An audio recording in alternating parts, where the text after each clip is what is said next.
Got a whole lot of hanky-panky going on out there. Hanky-panky. So have you seen this one? It's coming out that Fani Willis and Nathan Wade apparently knew each other a year before they said on the stand. Oh, yeah. They were tracking some cell phone records. The Trump team was. Turns out that Nathan Wade was in Fani Willis's neighborhood a good 35 times before he was hired. Well, he just got lost. His GPS wasn't working. He was looking for property in the area. Fani Willis just happened to be in the neighborhood. Right. Now we got this spy balloon up in the air somewhere. Mysterious balloon. It's either a spy balloon, weather balloon. We don't know what it is. It looks like what we saw last year around this time, between February, March, early April.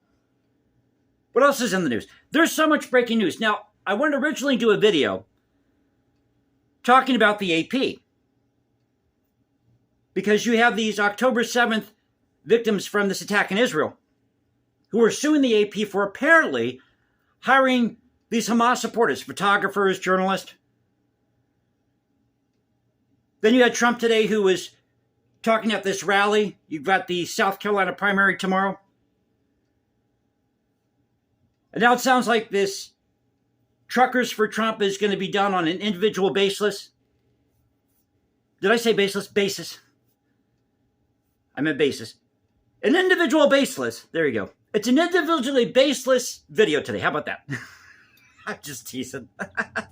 So, I learned something a long time ago. When you make a mistake, just keep going. Make fun of it. Keep going. That makes for an interesting video. Do you really want me to come here and sound scripted? So welcome back to the channel, Culture Confederacy here. It's Friday. Happy Friday, everybody. Thank you for watching, subscribing, being a part of this thing called the Culture Confederacy. It's a real honor to do this channel. And I, like I said, didn't know what to do today, but there's so much breaking news out there. But the fact that, and Letitia James. Let's talk about Letitia James for a moment. So she's basically giving Trump an ultimatum here. You've got 30 days to come up with $355 million. You got to pay this fine before you can appeal. And if you don't, I'm going to seize your property. Well, last time I checked, Letitia James, that's called coercion. It's called blackmail.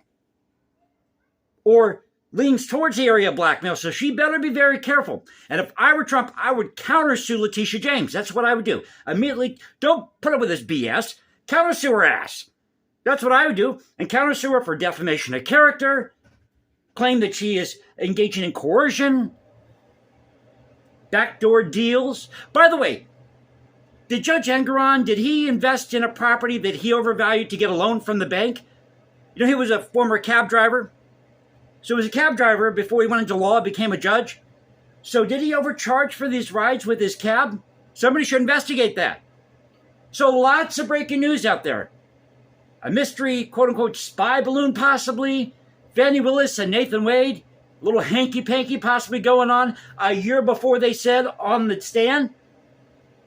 35 times in Fani Willis's neighborhood. But he just got lost. His GPS wasn't working. She just happened to live in the area, and he was looking for a piece of property because he ran into some money, an inheritance somewhere. And just before I started this video, I'm telling you, it's a day of breaking news. You can't get away from it. So just before I started this video, a verdict has been reached in this trial regarding the NRA, or former NRA head leader Wayne LaPierre. So I might do a video about that. I don't know. What a Friday, though. I guess beware the Ides of March. We're getting to that time of the year. Can you believe February's going by this fast? And it's a leap year. So we've got one more day in February. 29 days in February this year. So I thought I'd just come here, there you go. Come here, do a fun video talking about the events of the day. As I said, couldn't decide what video to go with. Oh, before I forget. Oh, I got to share this. Now, I can't remember if this is in D.C. or in Baltimore. You can correct me in the comment section below. As I said, so much news out there. But apparently, they're handing out Black Lives Matter coloring books that have topics such as gender affirmation. I'm sorry, not reformation, but affirmation. Yes, so they're having a reformation in the transgender community. They've all become saints. But they're apparently passing out these handbooks that have these topics of transgender affirmation. This is who we are. St. George Floyd. But interestingly, you know what's absent from the news today? There's nothing in the news today about January 6th. I've noticed that. I haven't seen any coverage. Have you noticed that that story's kind of gone away? Nobody's talking about January 6th right now. I wonder what's going on. Oh, I'm sure we're going to hear more about that in the next couple of days or weeks or whatever. It's all going to heat up. It's going to be an interesting year. So thanks for being with me. Just want to come here and talk about the headlines, have a fun video for Friday. No notes, nothing prepared here. Just put on the camera, go with it. So if you enjoyed the video, you know what to do. You can also follow me on Instagram, #JasonComposes, because I write music in my spare time. Or you can find me at X, Culture Confederacy, at Culture Confed 1 on X. This is a Culture Confederacy saying peace out. Stay safe, everybody. God bless this thing called the United States. And you know how we do it here. This is where the past crashes with the present. I'll catch you next time. And y'all have a great weekend.